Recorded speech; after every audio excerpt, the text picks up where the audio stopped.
Welcome to another real-time trade. In this video, I'll discuss several ways to manage the trade to empower you to design a trade management model that suits your unique mental wiring. This is the stuff of the real game.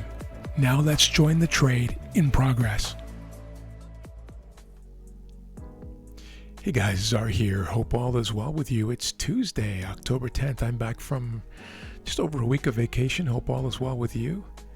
I had a nice little break.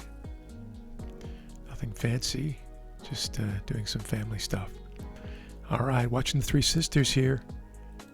Interesting times. We got war in Israel, Palestine, and some other things going on. But watching this market now, 9:39. We're 9 minutes into the New York session. We'll see what the market brings us. This is the NASDAQ trading grid, daily chart up in the top left-hand side, 30-minute in the bottom left, and of course the 1-minute chart on the right-hand side for some micro action, if you will.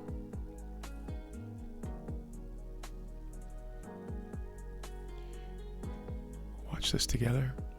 Of course, I'll cut out dead air and non-teaching moments and grinding sideways action to keep this video nice and tight.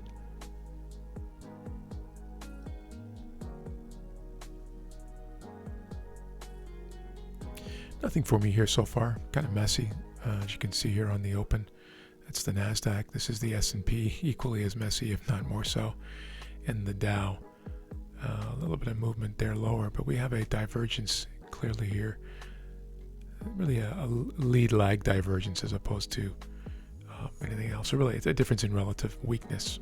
You can see the Dow here below VWAP and trending down, whereas the other two are kind of going sideways, and the S&P above VWAP, now just on, and the NASDAQ just below VWAP, or volume-weighted average price.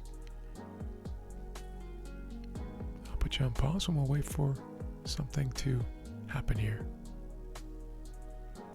All right, guys, we're back. Just watching the Dow here breaking structure to the upside on the 1-minute chart. You see that over here? Just going to put a little marker here. I'm going to watch this for a moment. Something interesting is happening on the Three Sisters here. We see very strong rally on the NASDAQ and on the S&P, blowing through 2.5 standard deviations. And the Dow wanting to do something similar now, firming up just a tiny bit. Going long here, guys. Going long here. Right here at the market. Oops. Yeah, that's right. Stop down below. And I'll fix this up in a moment. I'm just going to tell you right there that I'm in, and then go to my own platform, make sure my brackets are okay, and yes, they are right here. Bear with me for one moment.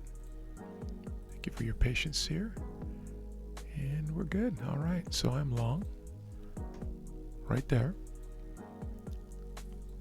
Stop below, risking 44. My ultimate target will be 2R on this. My primary first target, of course, is 1R. I'll show this to you in a moment. 1R has been tapped.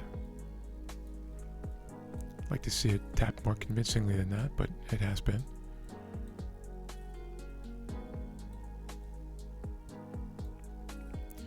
And so the 1R all or nothing trader has taken profit and left the game, profiting fully from the trade.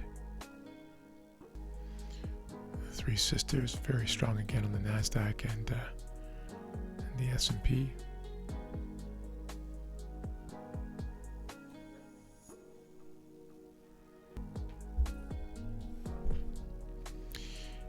And 1.5R has been tapped, target 2. And so the 1.5R all or nothing trader has exited the trade with full profitability.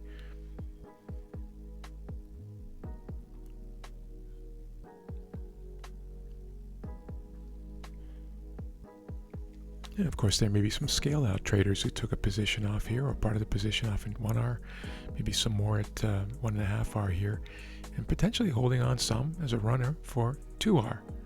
We'll measure the trade success by the furthest target hit for those who are 2R all or nothing. I tend towards 2R all or nothing in my trading. And then of course there's another model that I talk about quite a bit, is a 2R move to break even at 1R. And so when prices get to 1R, you simply move your stop to break even, and you sit and wait for the trade to either take you out at 0 or hitting your full 2R. Many different ways to do this, obviously. And I've moved to discussing different ways to manage trades so that a trader can customize and tailor what works for them from a nature and personality and risk aversion standpoint. It's a critical thing to do for all traders. Figure out how they're wired internally from a mental standpoint and a psycho-emotional standpoint. Very important aspects of day trading in particular.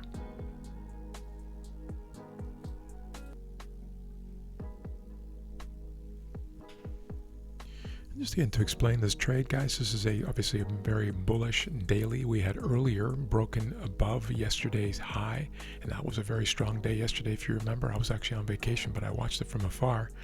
And then we had the drive down. Even though we had the bullish daily, we had drive down on the open here in New York on the Dow, but on the others, we had a strong rally on the Nasdaq, strong rally on the S&P. We had a sell-off on the Dow, and so this had not priced in that bullishness yet. And so when we failed to make a new low here and then broke above, this is where I entered right here. You can see that right here. So again, failure to make a low, back here, enter, and boom, off to the races from there. So it's kind of, it was a lagging move on the Dow, but having tapped into a key support zone, the 30-minute reason to enter, and then the break of structure, I was ready to take that. Let's see if we can finish this off at target 2 and 88 points. And there it is. Let's make sure we got that. And there it is. Thanks for being here. Appreciate you. 2R all or nothing trader, of course, exited with full profitability here. Scale out traders took some along the way. So successful first trade of the week for me, and first trade back from vacation. So it's a nice way to start the day and the week. Have an amazing day, guys. I'm sure we'll see you again a little bit later. I appreciate your support and for clicking the like button on the way out. We'll talk to you soon. Take care.